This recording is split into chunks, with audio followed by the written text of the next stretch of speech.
Rolling. Facebook, what's up? What's happening? We're standing next to a garbage can. It's a glamorous life. The Code campaign, which we relaunched, has now made $1.69 million, hurtling towards $2 million. More. 1.97. That's what I meant, 1.97. I flipped it upside down. $1.97 million, which is almost $250,000 since we relaunched the campaign. Thank you so very much. We've got a lot of good stuff coming at $2 million, but we'll talk about that at the end of this. We got a couple of Q&As that have been cultivated from my page. I haven't seen them. I think Steve has seen them already, and he's probably like prepped some answers. No. I haven't seen anything. Anyone that knows my Q&As know that I'm just as good off the cuff as I am when I prepare. Okay, so we've got four good ones, and then we've got a speed round. All right, Christy West asks, are you guys currently trying to get this nationwide? How does that work when an independent film like this? Does someone pick it up and release it, or do you guys do all of that? That's way more than one question. Moving on. But I mean, I think it's a general question, as in what happens when we're done filming. After we shot the short, and when we were in the process of financing this film, which extends far beyond just the Indiegogo campaign, we had a variety of options. One was to sell it to a studio, the other was to do it all ourselves and then decide what we were going to do with it on the B side. We chose the latter option. If we're going to screw this up, we're going to screw it up ourselves. The truth is, we wanted to make the movie that we wanted to make. We think, we're big fans of the genre. We think we can deliver something to you guys that you will love. Selfishly, we didn't want to answer to anybody. The other thing is, because of the way that we've structured the movie, we had a very rare opportunity to do something by ourselves. Yeah. And we can sell it when the time comes. Ideally, the beginning of your question, we would love this to go nationwide. We would love this to go worldwide. Worldwide. Yeah. Because certainly the campaign has reached people on a global level. We've got premieres worldwide. We're doing premieres worldwide. So could land at a studio, could land at a variety of different studios, could land at one of the newer streaming services. Hopefully it doesn't suck, and we have a choice. The better it is, the more options we'll have. Nuha Azmi, it's her 22nd birthday today. Happy birthday. Happy birthday. We as fans have seen everything go smoothly for Code from an outside perspective, but obviously behind the scenes everything is a lot more different. Not really. What has been the biggest challenge of bringing this movie to life, and has there been a lot of challenges that you weren't really expecting? One really large difficulty, Steven's schedule. Seems like a recurring theme. I've got a tough schedule. He's working his ass off. A longer television season than. I don't think anyone works a longer television season. No. Except maybe the people that do VFX on Game of Thrones. Sure. But that doesn't count. No. In terms of in front of the camera, Steve wrapped. He got a month off. Yeah. And now he will shoot with us until the Friday before the Monday he goes back to work. Only other two things we've run into. One is weather. We can't control that. It's out of our hands, sadly. But it's been pretty great to us so far. We had a little bit of rain. Actually kind of worked. Made it look gloomy and, kind of shitty. And rain always makes things look better. Yeah. Just ask the guy that films in Vancouver. Nothing screws us up worse than a sunny day in February in Vancouver.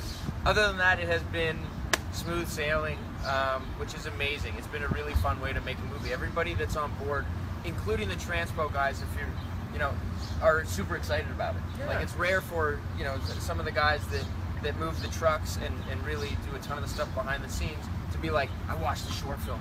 I'm so pumped for you guys. I'm really excited for the movie. Like, my kids loved it. My wife loved it. It's been awesome. Yeah. So everybody's excited. It's very cool. A lot of times when you're shooting a pilot or something like that, people have no idea what the concept is. But anyone that's working on this movie can just go on Code.com or YouTube and watch the short. And I think as a proof of concept, it has invigorated people. Yeah. Aiden Arbuckle says, this is probably a silly question, but will the Code film pick up where the short film left off and be a continuation of that? No. Mainly because, well, Stephen wasn't in the short films, and he's not the drone pilot anymore. That's right. If you watch the short film, he voiced it over, which was pretty fun.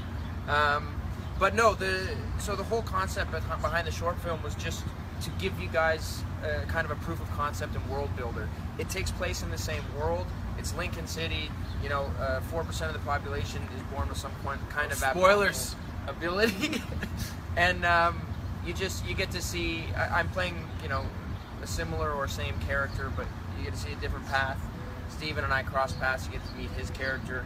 There's some bad guys. There's some good guys. This takes us to our next question. Jenny George asks, now that you guys have the opportunity to share many scenes and actually exchange dialogue, did you surprise each other at all in any aspects of how you work? For example, how you prepare for or approach a scene, or how you get into character? And what's the best part of working together? We don't actually talk to each other in the movie, so We do. it's been awesome. I said to Steve, you know, we had a blast shooting the Flash episode where we got to do, you know, the superhero team up. I mean, it was the middle of the night and we didn't have any dialogue, and I was shooting another episode of the current television show. But yeah, no, we had an awesome time. But the first few days of filming were just Steve and I. Yeah. Can't tell you what we were doing because it's a spoiler, but you guys are gonna really dig the scene.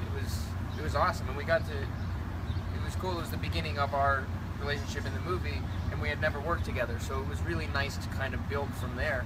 I don't know if Jeff planned it that way or not, but it's a blast. I mean, nothing really surprised me about how Robbie works. I think that how we both work are extensions of our own personality, which are concurrently very similar because of genetic makeup, but also very different. And if that makes sense. But if there are differences, some things are exactly the same. Yeah, but if there are differences, they're so far apart on the spectrum that they're actually pretty much the same. All right, we've got a speed round. Okay, All right. Are you ready? Ready. Keep your answers short. Okay. Ann Cassetta says, you're going away for a week. You can only bring one shirt/t-shirt. Which one do you bring? My Code 8 shirt. I bring my Nakatomi Plaza shirt, which, if you've been following me over the course of my vacation, if it looks like I'm wearing it every day, it's because I'm wearing it every day. It's not actually true, by the way. My favorite shirt, they don't make them anymore. It used to be Steven's wife's company, Alex Maine. Alex Maine. I have so many of these. They're my favorite shirts. They're so comfortable. Where are they? I hit her up all the time, like, hey, do you have any more shirts? She's like, let me check the boxes. Jessica Delicta asks, which is one thing you admire in each other? And second part is, do we ever have prank wars? I've looked up to Steve for a long time. When we were kids, we used to. This isn't a short answer. Anyway, I was like, together. I always looked up to him, and we were super close. And then he's 7 years older than me, And you know, when he was 15, I was 8, and there wasn't a ton of middle ground. And then when we both moved to LA, or we were both in LA, we fell back into being buddies.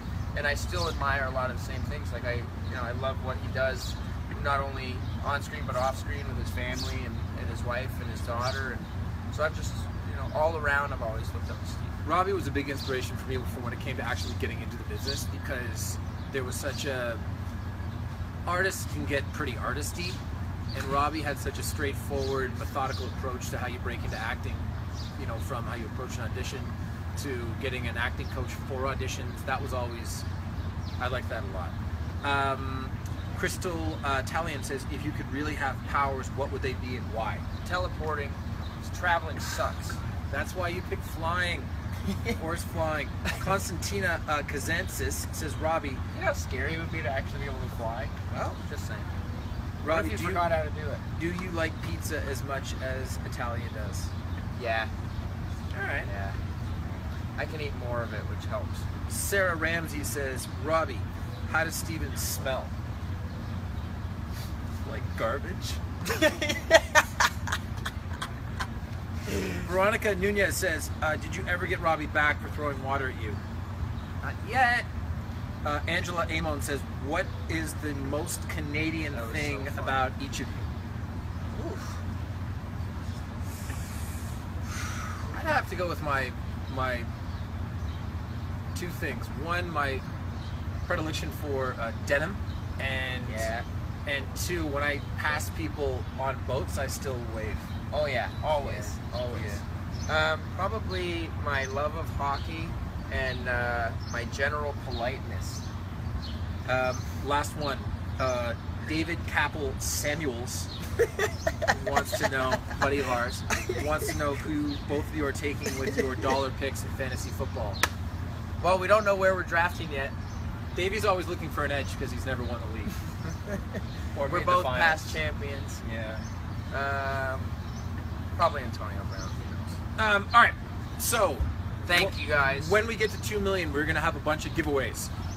We have Code jackets that you haven't seen yet. They're really awesome. They're black. They're custom made by a friend. We'll talk about that more when we give them away. But they're black. They say Code. We're gonna sign them. There are only 2. They're 2 of a kind. We're gonna give one away at $2 million. We're gonna give away a bunch of stuff. Just like random, we're gonna give away premiere packs. A VIP premiere.